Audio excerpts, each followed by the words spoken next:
Hari ini saya yakin bukan cuma saya sama Bung Ma'ruf yang happy-nya panjang banget sampai menjelang malam, tapi karena seluruh bangsa Indonesia mendapatkan seperti siraman air di tengah padang gurun ya, karena kita lagi membutuhkan banyak sekali prestasi. Bahkan Presiden Joko Widodo pun mengapresiasi apa yang disampaikan, apa yang ditampilkan oleh tim Garuda Muda kita. Seperti yang ditayangkan melalui media sosial Presiden Joko Widodo, yaitu lewat akun X-nya.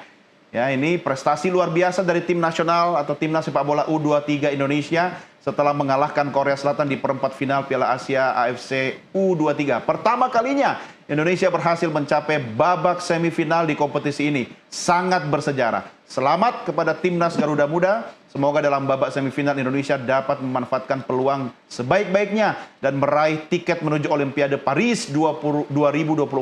Teruslah bersemangat timnas Indonesia. Bravo, luar biasa. Kita mengapresiasi, bukan cuma Pak Jokowi mengapresiasi, tapi saya juga harus menyampaikan apresiasi khusus. Sudah terhubung bersama kita Sekjen PSSI Yunus Nusi. Pak Yunus, selamat bergabung bersama NTV. Selamat Pak Yunus atas prestasi. Salam sepak bola. Salam sepak bola. Langsung dari Qatar ini Pak Yunus. Bagaimana suasana euforia pemain kita di sana kali ini Pak Yunus?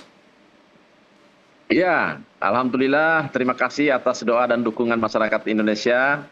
Dan kebetulan juga di Qatar, di Doha tadi malam begitu banyaknya supporter Indonesia yang langsung ke stadion memberikan dukungan kepada anak-anak, dan alhamdulillah kita mendapatkan hasil yang sangat memuaskan walaupun sangat mendebarkan dan menegangkan. Dan saat ini anak-anak lagi libur, mereka lagi diistirahat sama Sintayong. Dan kita juga memberikan keluasan yang pasti tadi malam euforia dan kegembiraan anak-anak termasuk ketua umum, para eksekutif komite dan pejabat PSSI bersama-sama meluapkan kegembiraan karena inilah prestasi dan hasil yang sangat menggembirakan untuk sepak bola Indonesia. Iya, Pak Sekjen ini kan ngawal anak-anak kita di Qatar, bukan cuma Pak Sekjen, ya apa kemudian Ketum atau Pak Erik dan teman-teman lain, tapi ribuan warga Indonesia yang ada di sana itu ternyata efeknya, pengaruhnya luar biasa ya Pak Yunus ya. Apa yang bisa Anda rasakan, apa yang bisa Anda sampaikan sampai mentalitas pemain kita itu seperti dapat booster begitu? Iya, sampai dengan tadi malam, sampai hari ini, bahkan sampai saat ini banyak masyarakat Indonesia yang ada di Doha. Saat ini ada di hotel, kadang menunggu anak-anak. Kebetulan juga ada beberapa pemain yang baru keluar dari hotel, mungkin mau jalan-jalan atau mau istirahat atau mau keluar menghirup udara segar dulu di luar. Masyarakat Indonesia atau supporter bahkan fansnya lagi banyak di luar, dan ada juga di lobi hotel sini. Mereka lagi menunggu para pemain-pemain yang mereka banggakan untuk bisa berpose atau berfoto. Yang jelas, alhamdulillah anak-anak juga dalam keadaan bugar. Ada beberapa yang mungkin perlu recovery yang bagus, tetapi semuanya dalam keadaan baik-baik saja. Nah, mudah-mudahan mereka dalam beberapa hari ke depan bugar dan untuk bisa mempersiapkan pertandingan pada tanggal 29 nanti. Oke, Pak Yunus, ini harusnya saya tanya ke STY ini, tapi kasih bocoran dong, kira-kira apa sih yang dibisikkan STY kepada pemain-pemain kita sehingga boosternya itu nambah oke, apalagi waktu ada perpanjangan waktu itu, apa yang dibisikkan itu? Ya, kita tahu bersama bahwa seperti apa yang disampaikan oleh Bung Ma'ruf, karakter dan disiplin yang menjadi andalan Sintayong untuk merubah wajah sepak bola Indonesia dan timnas kita, itulah yang menjadi utama dalam timnas kita. Dan demikian yang selalu Sin harapkan dalam setiap pertandingan, ada semangat, jangan takut, dan selalu pertandingan dikatakan oleh beliau, oleh Sin, adalah menjadi pertandingan final dalam setiap babak apapun. Dan kita tahu bersama bahwa Sin memiliki cara yang unik bagi kami, dan kita lihat sendiri anak-anak timnas kita begitu semangatnya, begitu disiplinnya untuk bertanding dengan tim sekelas Korea. Iya. Dan kita tahu juga hasilnya sangat memuaskan.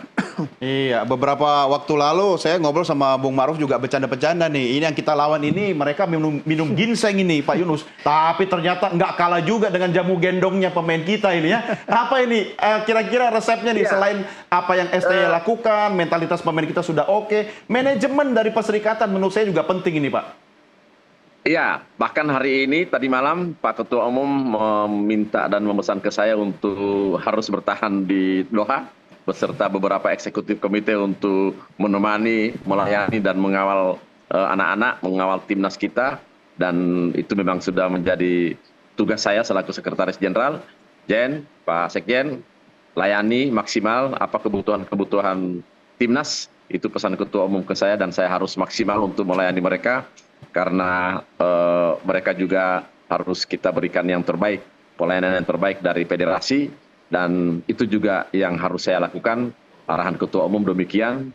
Ketua Umum sangat memperhatikan anak-anak ini. Ketua Umum sampai dengan sedetail dan sekecil-kecilnya memperhatikan anak-anak, dan itu menjadi tugas saya untuk melayani semaksimal mungkin kebutuhan-kebutuhan yang ada pada timnas di Doha dan Qatar saat ini.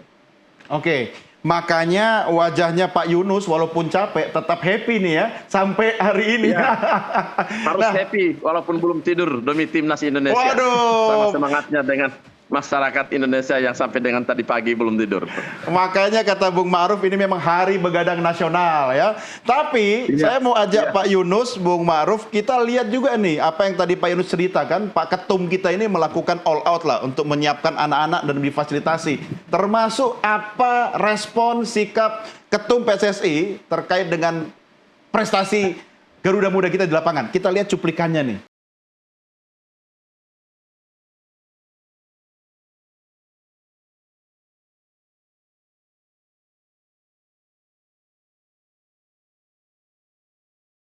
Jauh dari Barcelona. Laga ini bertajuk David melawan Goliat. Salah satu PS-nya akan bisa menghukum pertahanan Taeguk Warrior muda, dan ia lakukan dengan sangat presisi. Insting seorang striker tidak itu. Opsi gol kali ini sangat berbahaya, defleksi berbuah gol balas. Panjang Jenner, striker coba menyambut bola. Rafael bang, bang, bang, bang. Satu umpan, ia begitu mengancam dan berbuah gol penyam. Akhir dari persaingan di waktu normal.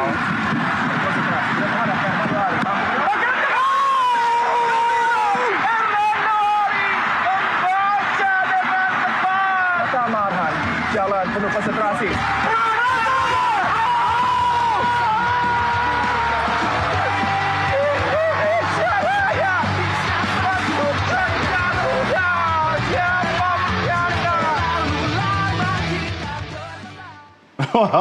Keren juga ya, Pak Ketum sampai reaksinya luar biasa tuh. Pak Yunus, itu habis itu kan masuk tuh ke dalam kursi Pak Ketum. Habis itu kan masuk ke ruang ganti tuh. Kemudian ketemu STY gitu kan. Nah, itu karena saya sama Bung Ma'ruf tidak ada di situ, Pak Yunus yang ada di situ, apa yang diomongin itu sebenarnya itu? Pertama Ketua Umum waktu di tribun saya sampaikan 4 kali pindah kursi ke kiri, ke kanan sampai ke belakang. Pada saat 1-0, 2-1 sangat nyaman melihat wajah beliau. Kebetulan saya di sampingnya. Pada saat 1 sama, saya nggak tega melihat wajah beliau. Beliau saya lihat hanya berdoa. Dan pada saat menang dengan penalti, luapan kegembiraannya beliau sangat terasa, dan saya lihat beliau air matanya hampir menitikkan air mata. Beliau berpelukan dengan duta besar, dengan para esko. Memang antara haru dan gembira yang kita temui pada pertandingan tadi malam. Dan jadi betul-betul kursinya Pak Erik itu kursi panas ya Pak ya, yang diduduki ya. Iya, beliau ke bawah sama duta besar sama eksekutif komite, langsung ketemu Sintayong sama anak-anak timnas. Hanya ucapan terima kasih yang beliau sampaikan dan memberikan semangat. menyampaikan ucapan terima kasih yang berkali-kali kepada Sintayong dan anak-anak. Kemudian menyampaikan semangat kembali bahwa selangkah lagi kita akan ke Olimpiade. Sejarah yang akan membuktikan dan akan menyaksikan betapa superiornya anak-anak kita pada malam ini dan pada tadi malam, dan mudah-mudahan tanggal 29 nanti mereka akan memberikan yang terbaik untuk bangsa Indonesia. Ya, setuju. Ini sudah tercatat dalam sejarah, bukan cuma sejarah sepak bola tanah air, tapi juga sejarah bangsa Indonesia ya, Bung Ma'ruf ya. Nah, faktor STY, faktor kemudian membangun mentalitas para pemain di lapangan, bisikan-bisikan, dan dia sangat menguasai para pemainnya. Betul. Apa yang bisa Anda sampaikan? Yang harus kita pahami bahwa STY ini kan sejak tahun 2020. Jadi kalau kita tarik sampai sekarang itu berarti sudah 4 tahun STY menangani timnas. Tapi di perjalanannya itu kan memang sempat ada pandemi COVID sehingga tidak bisa maksimal. Tapi secara keseluruhan STY sudah menjalani pertandingan bersama dengan timnas, baik itu under 20 atau kemudian under 23 dan pemain senior, itu sudah lebih dari 100 pertandingan. Jadi ini adalah sebuah proses yang jangka panjang, proses yang dilalui dengan kesabaran. Sangat jarang pelatih Indonesia yang kemudian dia dipercaya lebih dari 3 tahun. Jangankan 3 tahun, 1 tahun pun sangat sulit karena ekspektasinya memang begitu tinggi. Gagal kemudian diganti. Tapi sekarang kita lihat adalah 4 tahun itu adalah salah satu periode terlama untuk pelatih Indonesia pasca kita menjadi juara di SEA Games. Jadi Birca mungkin adalah salah satu pelatih terlama, dan pelatih yang bisa menjalani lebih dari 100 pertandingan STY adalah pelatih dan yang sudah sangat diperpanjang langka. lagi Dan kan? sudah diperpanjang. Artinya bahwa dia akan mencatatkan sejarah sebagai pelatih terlama di sepak bola Indonesia. Jadi proses ini yang menurut saya sesuatu yang kemudian memang harus dilalui dengan kesabaran. Termasuk mengembangkan sepak bola itu harus butuh kesabaran. Kita jangan hanya melihat hanya di under 20-nya, tapi kemudian jangan juga melupakan hanya melihat di seniornya. Tapi bagaimana proses sepak bola ini dibangun step by step, termasuk ketika Presiden Jokowi mengeluarkan mengatakan memberikan selamat, beliau juga berperan penting ketika beliau mengeluarkan instruksi Presiden untuk percepatan sepak bola nasional. Kita jangan melupakan akar itu. Jadi kita harus bicara secara keseluruhan bahwa sepak bola Indonesia dibangun dengan struktur jangka panjang, jangan di under 20-nya saja. Tapi juga harus dilalui bahwa ini tim yang pernah merasakan gelar juara SEA Games, dan itu juga penantian 20 tahun di SEA Games kemarin ketika U22, aktornya sebagian besar sama. Kemudian ini juga kerangka lanjutan yang mereka pernah menjadi juara di U19. Jadi ini adalah proses jangka panjang yang kemudian melibatkan seluruh stakeholder sepak bola. Jadi kita ini adalah baru memanen sedikit yang kita tanam di jangka panjang, dan kemudian yang kita lihat adalah sekarang. Nah, sekarang harapannya adalah artinya sepak bola itu kalau dibangun dengan betul, lewat struktur pondasinya, lewat akademinya, lewat knowledge dari para pelatihnya, lewat tanggung jawab dari wasitnya, lewat tanggung jawab dari pengelola federasinya, kita akan suatu saat kita punya potensi besar untuk berkembang. Kita akan panen-panen terus kalau begitu nanti ya. Nah, jangan lupa bahwa STY membawa kita menang setelah 7 kali laga lawan Korea Selatan. Ya, tidak berkutik ini gitu. kali ke-7 ya. Ini kali ke-7 kan? Setelah 6 kali kita tidak pernah menang di under 23, dan sekarang kita bisa mendapatkan kemenangan ketika di eranya Sintayong. Orang bertanya, siapa yang berperan? Apakah pemain yang mereka datang diaspora atau pemain lokal? Menurut saya ini sudah selesai. Jangan lagi dipertanyakan soal diaspora tidak diaspora. Tidak. Ini semuanya line up adalah line up merah putih, bukan lagi persoalan siapa-siapa, bukan. Bicara sepak bola itu bicara soal sebuah tim. Dan tim itu bukan hanya mereka yang 11 di lapangan, tapi tim itu juga seperti federasi, Pak Sekjen sampai begadang misalnya, Pak Ketua Umum yang mendampingi, Sintayong berada di bench atau kemudian keluarga dari pemain, doa dari ibu-ibu para pemain. Jadi tolong jangan dilihat hanya di 11-nya atau kemudian di Sintayong. Ini adalah proses yang dibangun dari sepak bola jangka panjang yang penuh tanggung jawab. Tapi STY jadi simbol pemersatu loh. Saya sepakat, karena kemudian dia bisa menyatukan itu. Dan kita kadang butuh pelatih yang keras kepala.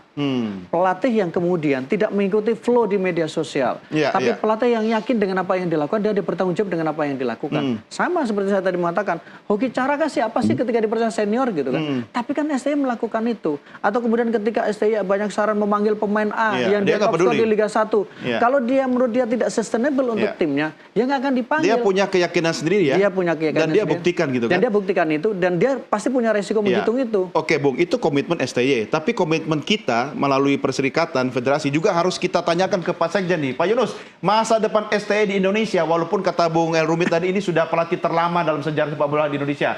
Kira-kira selama apa lagi? Habis diperpanjang kontraknya. Tapi STY sekarang kalau Pak Yunus mengikuti ya, di media sosial itu fotonya di mana-mana. Ada pula yang pakai peci kayak Bung Karno, pakai baju korpri. Dia lagi sosok yang dicintai oleh seluruh orang Indonesia. Gimana itu nasibnya? Pak Yunus? Pertama, benar apa yang dikatakan Bung Ma'ruf, bahwa sepak bola itu perlu proses. Dan benar bahwa ini proses yang saya sendiri Mengikuti, Pak, yang ya? melakukan dan melayani mereka mulai dari 2020, 2021, 2022, 2023 sampai saat ini. Kita tahu bersama bahwa sebagian besar anak-anak ini adalah anak-anak yang dulu kita berangkatkan ke Turki, Kroasia, Spanyol. Ini sebagian besar mereka yang ada di sini waktu itu persiapan Piala Dunia U20.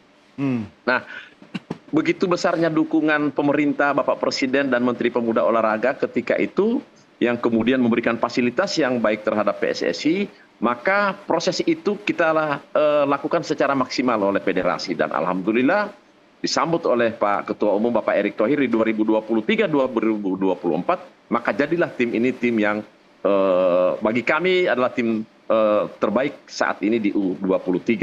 Dan tentu inilah hasil dari sebuah proses yang memang ketika itu kita maksimalkan pelayanannya, kita maksimalkan programnya, dan kita serahkan semuanya kepada Sintayong. Waktu yang begitu lumayan, yang betul bilang Bung Ma'ruf bahwa masih dengan Sintayong yang memegangnya. Mulai dari anak-anak ini berumur 18 tahun, 19 tahun, 20 tahun, 2022, 2020, 2021, 2022. Sampai saat ini Sintayong yang memegangnya, dan alhamdulillah kita lihat bersama.